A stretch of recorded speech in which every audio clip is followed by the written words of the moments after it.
las instrucciones que se dieron por la computadora fueron equivocadas, o el cirujano, la eminencia, cometió el error al realizar la cirugía. Y entonces, ¿a quién le aplicamos precisamente esta negligencia y si se puede demandar o no?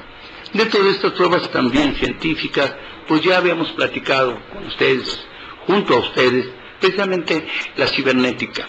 Contraté, no se celebró el contrato, no llegó la confirmación de la oferta, por ello no se existió contrato.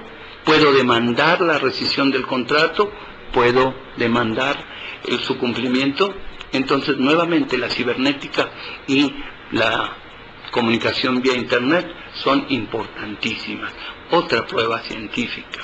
Así, tenemos la ingeniería financiera, que como hace poco lo vimos, ¿sí? La Comunidad Europea salva a Grecia de una crisis económica, ¿sí? Y todo está a que los países se reúnen y crean, ¿sí? Un presupuesto y una fortaleza económica para ayudar la economía de Grecia. Esto se llama ingeniería financiera. Estas son fortalezas que le permitieron salvar a la economía de una nación. Esta es una prueba científica que podríamos también traer a juicio y observar su utilidad.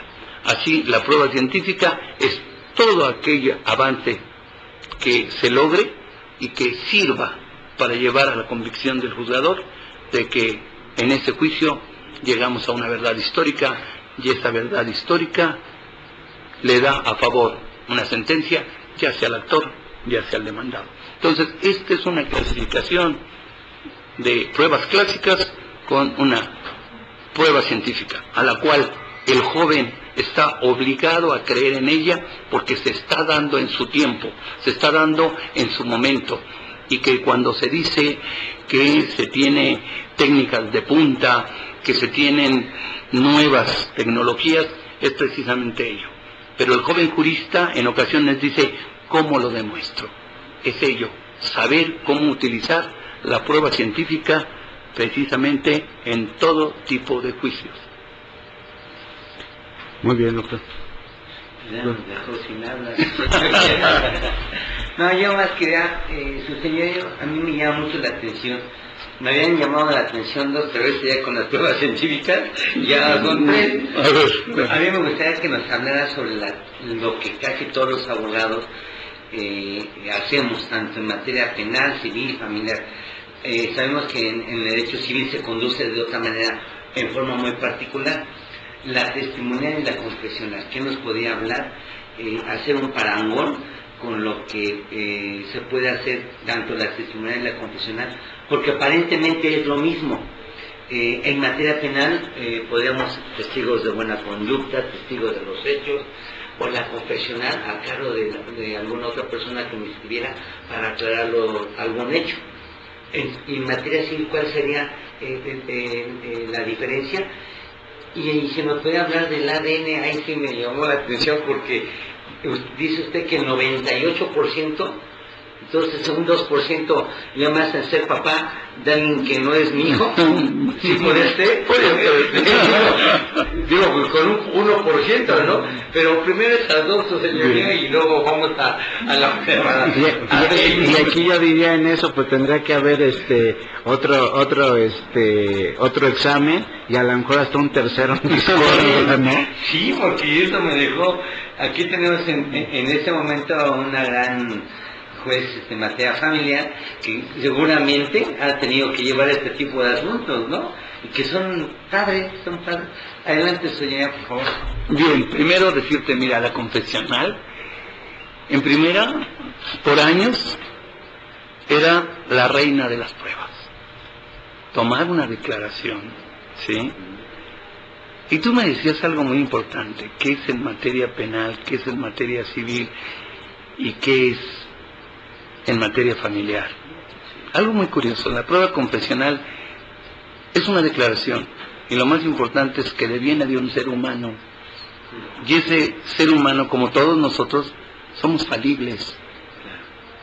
Es factible de que se nos olviden datos, ser preciso con algunos hechos que ocurrieron a veces hace meses, a veces hace años. Entonces, de ahí empiezo con ello. ¿De qué te acuerdas tú con exactitud? ¿Qué comiste hace una semana? ¿Qué traje te colocaste en la semana, hace 2 semanas, precisamente en un miércoles? Y observarías qué tan buena memoria se tiene y qué tanto podríamos decir por qué la prueba confesional cambió. ¿Por qué la confesional es importante tomarla en consideración, valorarla?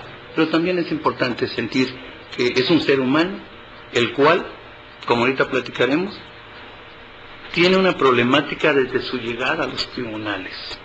¿Sí? No le dice el litigante, el jurista, su abogado, no le dice dónde están los tribunales. Su primer problema es llegar a tribunales. A veces no le dice que vaya desayunado y el pobrecito, su estómago de otros lugares le están rechinando.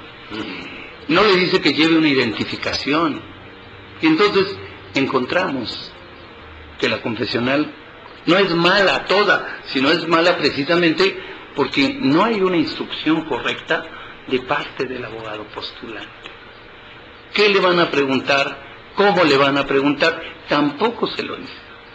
En ocasiones, como dijimos, por eso está hecho el libro así, porque tampoco él sabe cómo se va a desahogar la prueba.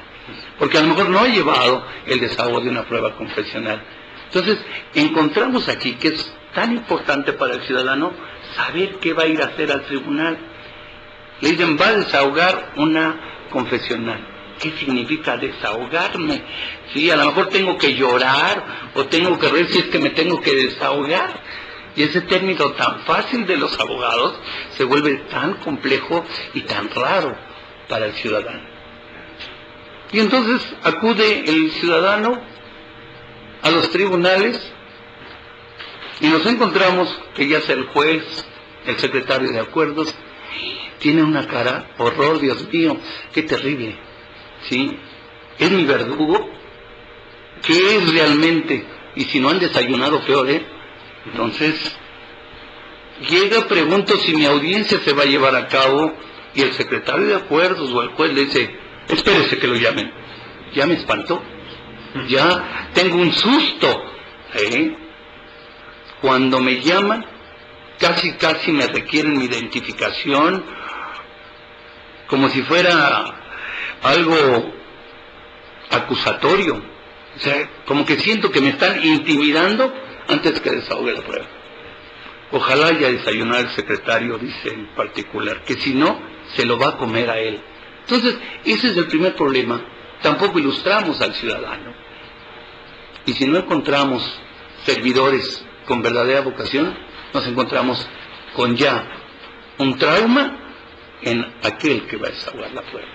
De ahí tienes que, cuando te digo, qué bueno que dejó de ser la reina, y qué bueno que ahora por la jurisprudencia es reunida de las demás pruebas como se le debe valorar. Pero, ¿qué me van a preguntar? ¿Cómo me van a preguntar? ¿Sí? Si, como tú lo decías, abiertamente en materia penal puedo hacer las preguntas, o en materia familiar también lo hago abiertamente si me lo permiten los jueces de familiar. O si como en materia civil se sigue utilizando la frase de diga si es cierto como lo es. ¿Eso qué quiere decir, señor? Pues yo quisiera saber qué quiere decir, porque conlleva una afirmación que, cosa curiosa, si el ciudadano contesta sí